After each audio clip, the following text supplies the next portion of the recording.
The Ironman started like it traditionally does. But there's been untraditional news. The defending women's champion, a no-show, and opportunity knocked.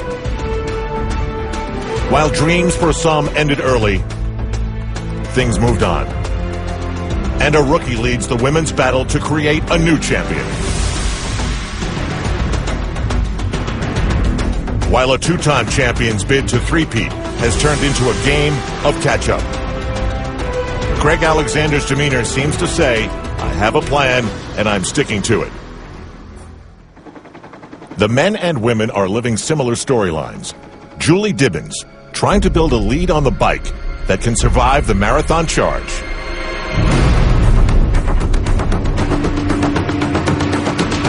Of Mirinda Carfrae, the fastest runner in the race, who will have to be that again to challenge for the win. Now to the really unknown part. Dibbins has never run a marathon. Now she's going to do it in the lava fields of Kona? I don't know what to expect. I'm going in there a little bit blind, and I don't know how bad it does hurt. And, you know, it's definitely a question mark in the back of my head as how I'm going to handle it. The longest I've run is probably 21, 22 miles. I'm going to push myself into a place I've probably never been before. Next in, Caroline Steffen, another strong cyclist. She finished second in the European World Championships and is 5 minutes behind. Even worse, at 10 minutes 30 seconds, is Mirinda Carfrae. But she set the marathon record on this course last year, and in a race like this, people respect the ability to finish big. So many before Dibbins have breathed the moist air off the ocean as the leader, only to be crushed out there in the sauna. Carfrae begins the hunt. History has given her many examples to let her think what's possible. 8 miles into the men's marathon. Chris Lieto and Julie Dibbins should share stories. His chasers are impressive, including two-time defending champion Craig Alexander.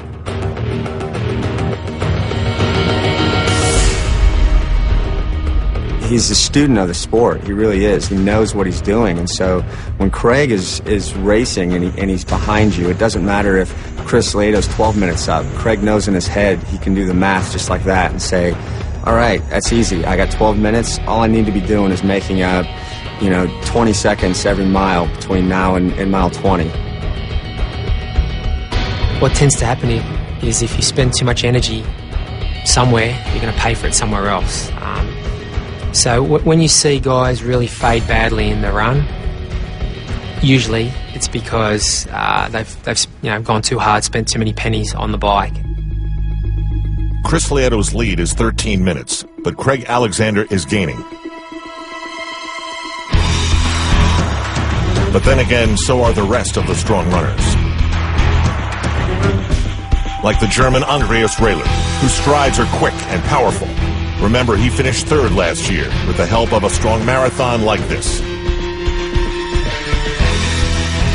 Lieto is having temperature issues and getting the splits. He knows they're coming. Chris McCormack won 7:45 back, now only 4. Andreas Raylert, only 5:30 behind.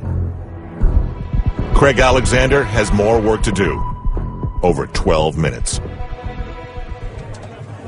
Well behind the leaders is 35-year-old Shane Niemeyer. 5 years ago, if he told the prison guards he'd be here, they would have laughed.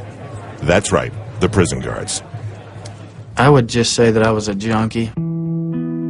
Things got so hopeless and desperate that I had OD'd probably 4 times in 6 weeks. I just knew I couldn't stop. I couldn't stop, and I couldn't explain it to anyone. I just had this inability to stop doing what I was doing. I was so addicted. I don't know what the deal was. Junkies sometimes end up here, in state prison. 2005, he hits rock bottom, and one night he went lower than that.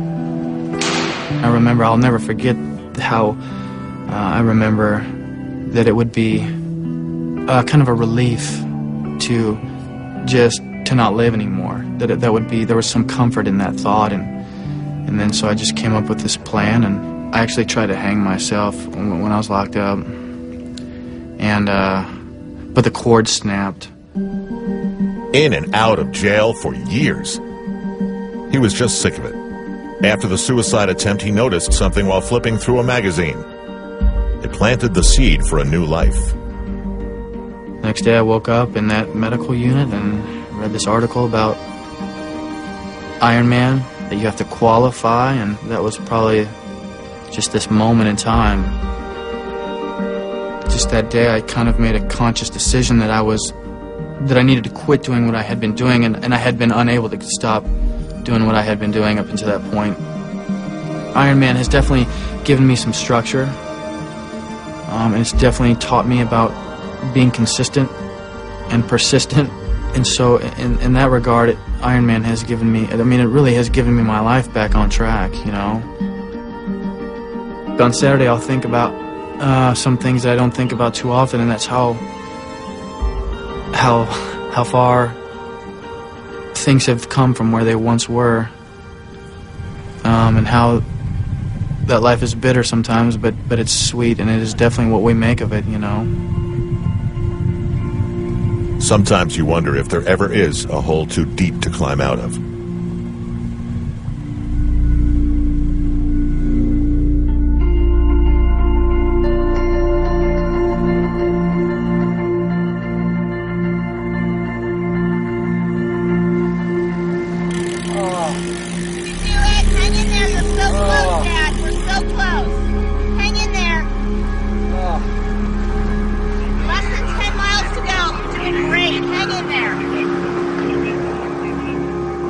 This is Elizabeth Collar, daughter of 76-year-old Hunter Temple, a retired principal from Santa Fe, New Mexico. 2 years ago, he was on the dead end of pancreatic cancer. He pledged to come to this Ironman highway. Now, a painful crash. We're father-daughter bonding today. Most father-daughters have brunch. We're doing the Ironman. Not exactly how we thought the day would be, but it's all. I think we're going to be okay when we get there. As long as a little ibuprofen, and we'll see what happens in the at the transition area.